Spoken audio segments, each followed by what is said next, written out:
everyone, OG Star Wars here, your Legends girl trying to make it in this canon world. And today we're going to cover an article on 1-0, and it's by Liz Sharon Miller, and it's regarding her being exhausted as a woman fan of Star Wars. So the title is "It's a Trap: Why Loving Star Wars as a Woman is Endlessly Exhausting." And so, first of all, Miss Miller, I'm going to go ahead and address this with you. Being a woman Star Wars fan, I have never felt it being exhausting, and I've never felt myself in such distress as this article may sound. So we're going to go ahead and get started.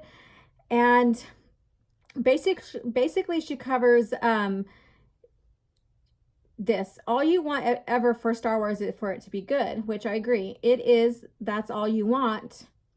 You want to watch great stories taking place in a galaxy far, far away. And that's exactly what we want. And so she goes back onto a bit of nostalgia, talking about, your brain filled with names of fictional planets and characters and species.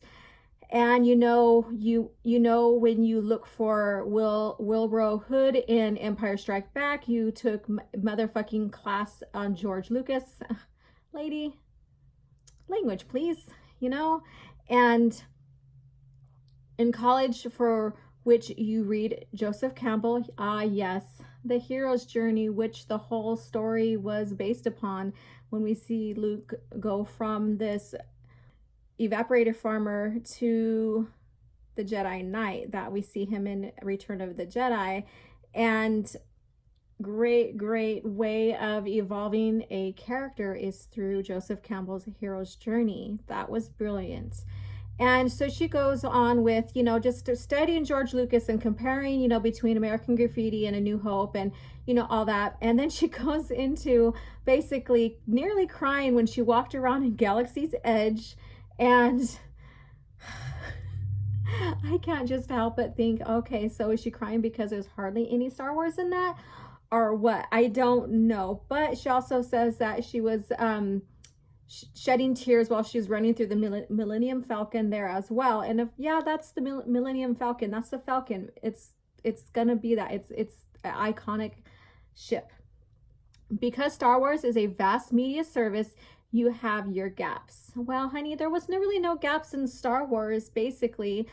Maybe just a little tiny bit in the Legacy era, and we were getting stories developed for that until the buyout. So what was on deck was sort of the Jedi, and plus many other stories and games as well.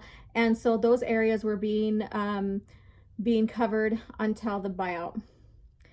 And basically, she says she's never really finished watching the CGI Clone Wars or Filoni's Clone Wars, and that she knew about the Knights of the Old Republic games largely through osmosis. And I thought that was kind of a funny analogy.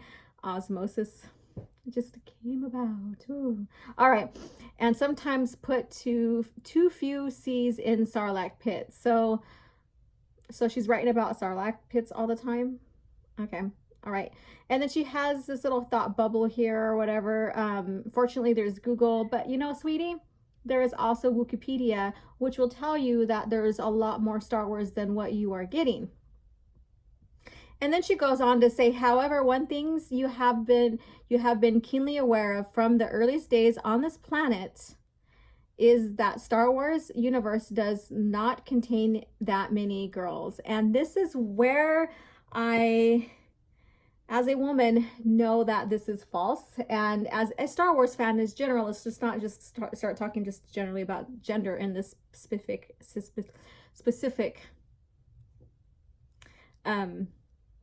in this specific part of the article. There are plenty of girls, women, species, all that in Star Wars, and great characters that are focused on, is basically one of the most important and very popular character, and that's Mara Jade. And then she goes on to say the closest a female Jedi got to speak in the prequels was to scream as she was murdered. Okay, so that's not the case. We also had, our Jedi librarian that helped Obi-Wan, and and then we've seen, various women characters, Jedi characters, when rescuing Obi-Wan, Padme, and Anakin on Geonosis. Of course, there's the Princess Leia, the only Disney princess you ever needed. Okay, so I really don't consider and have never considered her a Disney princess because her evolution was never through Disney, and I think she's much more special than that, and I love her progression in the original EU as a Jedi Knight. And then she goes on about and you appreciated Padme Amidala for her spunk and her headdress, even though you never really got over her dying because she has lost the will to live.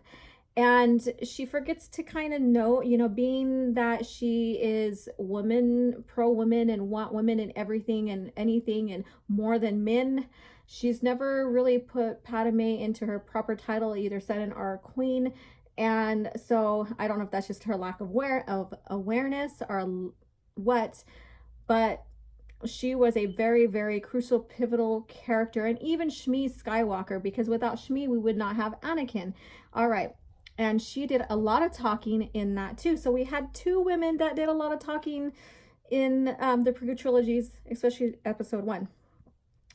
Even if you never, so basically, so she says that when Padme lost the will to live, that's the progression of the story. Yeah, it could have been played out a little bit better, but that was necessary. And her will to live was probably, like from the trauma of being force strangled, force choked, as well as losing hope and other factors and trauma during pregnancy. I mean, who knows, who knows, but this is not the case right now. We're gonna just focus on the article. And yeah, you notice that with the same part of your brain that grew up conditioned to think that one girl in a story was more than enough girls. Thank you very much. And to that, no, instead of being a Ninja Turtle, you get to be the reporter who follows them around. Okay, so she jumps out of Star Wars into the Teenage Ninja Turtles. And what I'm going to say about that is that, again, you don't have to have a main character be a woman or a specific gender to have validation of who you are. And that's always have been my point against these women who are going against storylines that they feel that don't represent us. Because again, I never felt that way. My number one favorite character in Star Wars, hands down, Luke Skywalker. And I never felt insignificant because he was a guy. I enjoyed his story. I enjoyed his trials and tribulations. And then she goes on to saying that she grew up wanting to swing lightsabers, and she did get participated in an organization called LA Jedi, and basically bought a PVC and practice lightsaber dueling. And so what I say with this, darling, is that I think your group leader, the one that put together this organization, failed to let you know that there were many, many, many different female characters in Star Wars alone, like in the EU alone. And as a woman going into this group to study lightsaber technique, that you were failed by your group instructor on the lore. And approaching this as a Star Wars fan and all that, I would be telling, other women, hey, this is great. These are great characters to cosplay. You're learning how to use a lightsaber. These Mara Jade or Jaina Solo, for example, or just anyone in the lore that is a Jedi, woman Jedi, are great, or even Sith, are wonderful to cosplay. So I think that, darling, you were misled, and I just feel so bad for you on this, because it feels like you have no real true understanding about the lore of Star Wars. And then she just talks about Force Awakens and about how Rey how excited she was to have a woman as a lead and a Jedi, and I don't consider Rey a Jedi, and how thrilled she was with that. So, and then she starts talking about the Mandalorian, and you love the inclusive filmmaker who's behind the scenes. Yeah, so we have Miss Chow, who has basically produced this third episode of Mandalore, and the point is, it doesn't matter the gender, as long as you're good at what you do. That's all that matters. And then you watch it and you are enjoying it, and then 20 minutes in, a woman speaks, and you realize that she's the first woman to speak in the entire episode. You know what? There's hardly any narrative lines in there. There's a lot of silent. There's a lot of just like body posture and watching more than there is any lines being said. So I mean, I think that's just an invalid point. The Mandalorian hardly speaks, and when you look at the lore, there's not that many women that are bounty hunters. And yeah, we see one in the prequel trilogy, but it's basically a roughhouse type of profession that are dominated by men, and I think that's okay. There's nothing wrong with that. But in the Mandalorian culture, we have men and women, and so let's go on with this article. And then you get the end credits, and you see that character voiced by Emily Swallow as listed as armorer. You know what? That's a badass career path and to have and to be in. And for it to be a woman who is being the armorer or the smith or whatever you want to say, or even, even as a glass blower or whatever, that's hard labor work. That takes a lot of skill and practice, especially in the Mandalorian culture, dealing with the Beskar and learning how to construct it, because that's a type of iron. If you're not skilled in it, it's not going to be as strong as it needs to be. So that's something that Mandalores are great at. And to be a woman, give this woman credit, okay? And she's the only damn woman to speak in the entire episode. And first of all, do we know what the baby is, the gender of the baby? So, all right, so we're going to skip forward a little bit, and you're sure they're going to play badass characters, and even if they are not the focus of the story, you also know that this show isn't called The Mandalorian or his merry band of inclusive pals. Really? So you're going there. I'm going to end it here. I am done with this article now.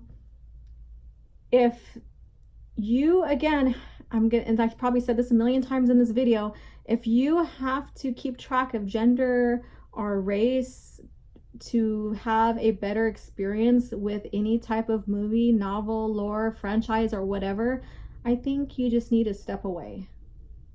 Quit punishing yourself, sweetie. Yes, you are exhausting. You exhausted me reading this article, and I love Star Wars. No, I'm not exhausted when it comes to Star Wars. I'm exhausted with your petty rant, and I feel so sorry for you. And if you can't love the lore for what it is and how it's being written and stuff without keeping score, just walk away. Put everything down and walk away. And so I leave you with this. Have a great day, and may the Force be with you.